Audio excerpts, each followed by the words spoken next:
Senator Mark Warner and Republican Congressman Scott Rigell.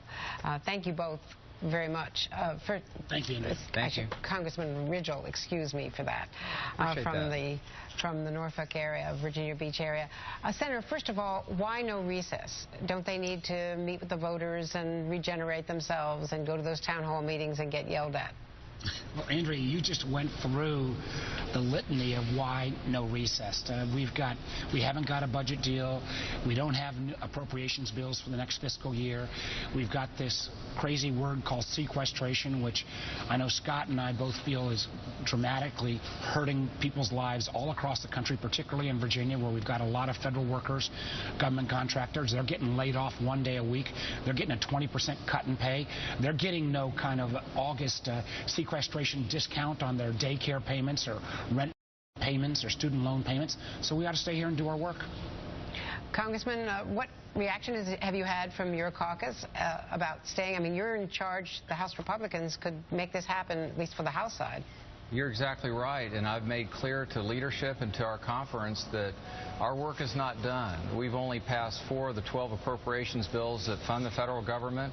This is entirely within the control of the House of Representatives. And I think perhaps the reason that the Senator and I are here and we feel this way is a background in business. And I really can't process this idea of going back to the district for 5, it's not 4 weeks, it's 5. Our work's not done, and as important as it is to be in the district, we go home every weekend, I do. We need to pass these bills, and that gives us really the moral foundation upon which to critique others. Absent us doing our work, I don't really see how we can critique the other body. Senator Warner, you saw the president today. What was his message to the caucus? Well, I think his message was that he wants to make sure that we've also got a plan on how we can create more jobs, get this economy jump-started. I think he laid out some interesting ideas yesterday on corporate tax reform, as well as how we could perhaps link that to infrastructure investments. I've actually got a number of Republicans I'm working with on that issue.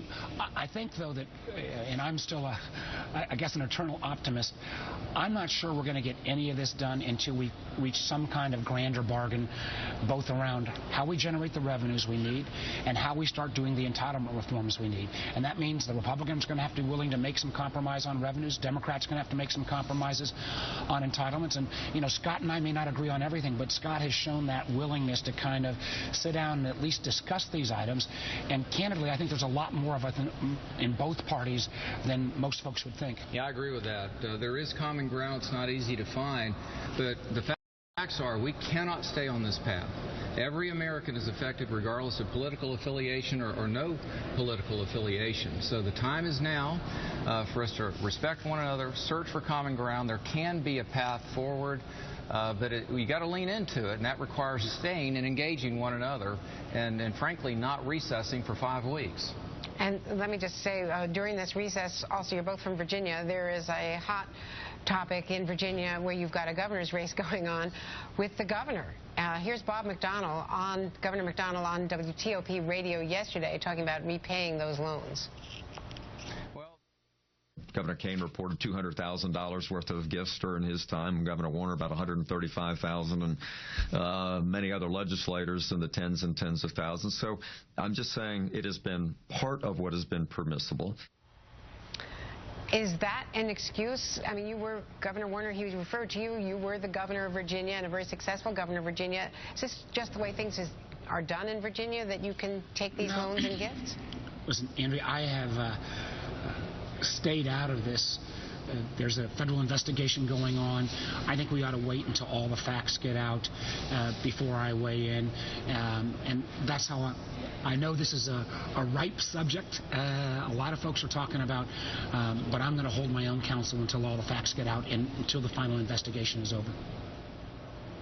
Well, we will, because he seems to be using you and Senator Kane, former Governor Kane, as an excuse for his own practice. So it is certainly a topic to be discussed.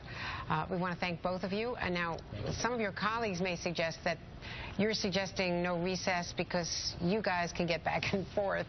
You're within commuting distance. At least one of you is from Northern Virginia. Yeah, but I will acknowledge, I've got it a little easier than most. But I guess one of the things I also want to make a point is that, as folks contact my office, and I think we were talking off camera to Scott as well, they're not blaming the House or blaming the Senate or the red shirts or the blue shirts. They're blaming all of us in Congress. Absolutely true. And we talk about the Virginia way, and I think this is the Virginia way of listening to one another. It's not capitulation or finding some mushy middle, but there is a wise path forward. Pretty elusive, but we can find it. Thank you very much, Congressman Rigell and Senator Warner. Good to see you.